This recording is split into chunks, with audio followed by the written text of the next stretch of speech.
Hakuna mwanadamu ataishi milele. Sikia nikwambie, wewe ni mpitaji tu mama. Wewe ni mpitaji tu baba. Hata mimi ninayozungumza ni mpitaji. Ndio. Dunia sio yangu. Dunia ninayo tu kwa muda.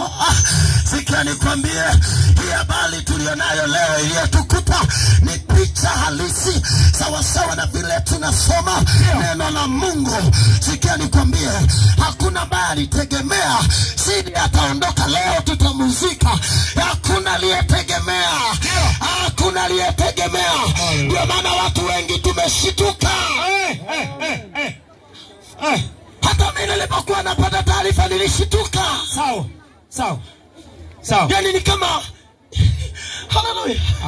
Jamani sikia nikwambie, kuna kifo kingine mtu akifa unasema nafuu. Ameteseka sana. Amekaa muda mrefu. Yani mtu anakufa wanasema bora amekufa. Kwa nini? Maana huyu mtu amepitia magonjwa. Huyu mtu ameteseka.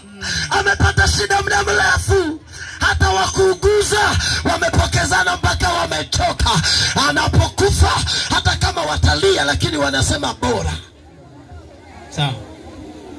Jamani kwani ni uongo? Kuna watu hapa ni mashahidi, amewahi kuuguzwa miaka mingi. Anapoona huyu mtu anaondoka duniani anasema nafu amepumzika, nafu ameondoka. Lakini kuna watu akiondoka duniani watu wote wanashituka kama tulivyoshituka namna hiyo. Kwa sababu sikia nikwambie, hatukusikia kwamba jamani Sidi anaumwa sana, Sidi amepelekwa hapa amekaa sana, miezi imeenda, lakini ghafla tunaona ameumwa. Ni kweli, lakini haijachukua muda ambao tungesema bora apumzike. Sawa.